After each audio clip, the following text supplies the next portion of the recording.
Hi guys, last week I made this classic kimchi, a spicy, salty, fermented cabbage.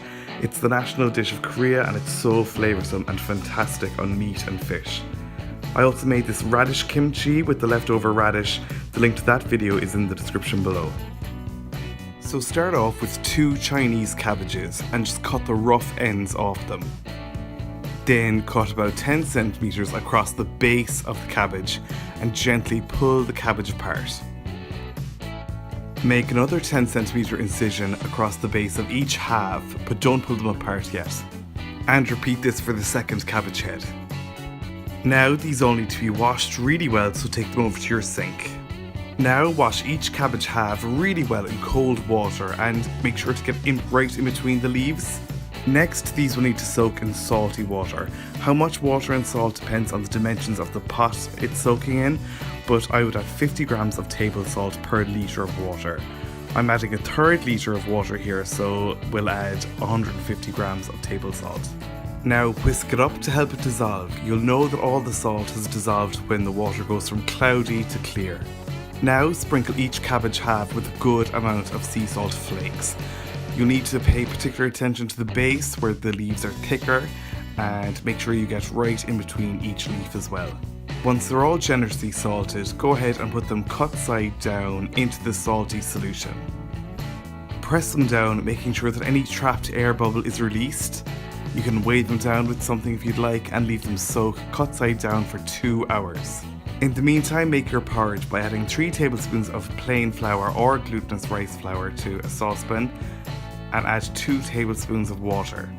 Now whisk it all up until it's a nice smooth thick paste with no lumps, and add 230 milliliters of cold water and whisk that all up as well.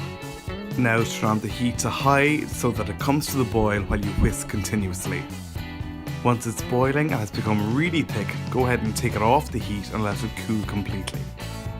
Now make the paste by adding 1 quartered onion to a food processor, 60 grams of peeled fresh ginger, a pile of peeled fresh garlic that I weighed, it came to 50 grams. Next I added 70 grams of this gochugaru, which is Korean hot chili flakes. It's a little bit specialist, you can't get it everywhere, but if you can't find it, I suggest you get it online because unfortunately there's no substitute for it. It's got a really unique flavour.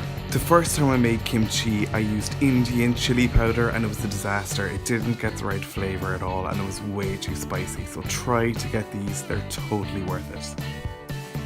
Then I added 100 milliliters of fish sauce, 2 teaspoons of soy sauce, 2 tablespoons of rice vinegar, finally about a tablespoon of unrefined sugar. I'm using palm sugar here, but you can use brown sugar or if you want, white sugar is fine too. Now take that cooled porridge from earlier and dump that in there too. Now just blitz up until it's as fine as it'll be. It'll always be a little bit coarse, but just blitz for a long time here. Don't worry, it's the food processor doing the work. Now just remove it and set it aside. Now chop up the veg to go into the paste. I've got 5 spring onions here and I'm going to just remove the roots and try to have them lengthwise and then into 4 centimeter strips. This would be a lot easier if my spring onions weren't sitting in the fridge for a good long while and had gone bent, but if you have straight spring onions, this will be a lot easier. Once they're all done, pile them all into a big mixing bowl. Now get started on your radish. If you can find a Korean radish, great. They're really hard to find, but this is a daikon radish, which is a little bit more common and has a really similar flavour and texture, so it's a perfect substitute. This massive thing weighs almost 1.5 kilos, but we only need 450 grams of it, or a pound, so roughly a third of it. Don't worry about the other 2/3 though, I'm going to make radish kimchi as well, so stay tuned for that video. So go ahead and peel the radish with a vegetable peeler. It's just like peeling a big carrot, but it's a bit slippery. Now slice it julienne or into really fine matchsticks. If you have a machine that'll do this or a mandolin, I'd say do it, but I don't have any of those things, so I was doing this just with my knife and it took a long time.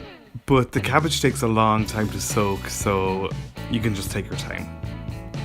Finally, when it's all done, go ahead and pile it all into that mixing bowl with your spring onions. Now pour over all of that chili paste from earlier and mix it all up really, really well. The smell now was just so beautiful. Those Korean chilies are so different to any other chilies in the world. They're so flavoursome and delicious. Now this paste can wait happily until the cabbage is done. But now it's only had 2 hours soaking, so you need to flip them all over so that they're cut side facing up and let them soak for another 2 hours. And you can go ahead and weigh them down with that measuring jug as well to make sure they're all completely submerged. Once it's had another 2 hours soaking in the salty water, take each cabbage half and rinse it really, really well under the cold tap and gently split each half at the incision you made earlier into quarters and then let them drain on a wire rack. Now repeat this for the rest of the cabbage, and when they're drained completely, transfer them to a tray. I have my lovely kimchi paste here and my brand new rubber gloves. If you've never done this before, I definitely recommend you use clean new rubber gloves or latex gloves, something to protect your hands from all that chili heat. If you've got any little cut on there at all, it'll be really, really painful.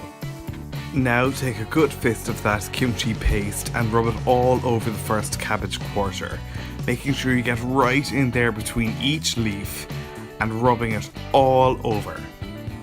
Once it's completely covered in paste, fold it in half into a tight little bundle and then take the outermost leaf of the bundle and wrap it around the rest of the bundle so that it'll all stay nice and tight and in place.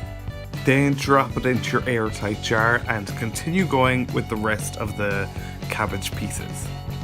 Once your jar is full, then you can take whatever's left of your cabbage and eat it fresh and have some fresh kimchi. There's a word for this, but I don't really remember what it is. Now take your sealed jar of kimchi and let it ferment at room temperature for a couple of days. 3 days later, open it up and push all that cabbage down into its own juices. When it's bubbling like that, you know that fermentation has been happening, and that's a really, really good sign. Then close it up again and stick it in the fridge for another few days, but it'll be happy in the fridge for a few years as well. So about a week later, I just took it out and served it up. Kimchi is always served as a side dish with every meal in Korea. Here I just had it with some rice and a fried egg for a light lunch. But it's so good on everything, on salads, in soups, in stews, anything you can think of. If you're the kind of person who likes hot sauce, you will be weak for this kimchi. And it's not an acquired taste either. After the first time I had this, just the thought of it would make my mouth fill with water. Thanks a million for watching, guys. I hope you liked this video. The recipe might seem like a bit of an ordeal with all that fermenting time and everything, but it's totally worth it. Be sure to hit the like and subscribe buttons below and share this around on social media. You'll find all the links to my social media accounts in the description below, as well as the video for that radish kimchi recipe, and also the link to my blog where you'll find the full recipe at www.rookiecook.org.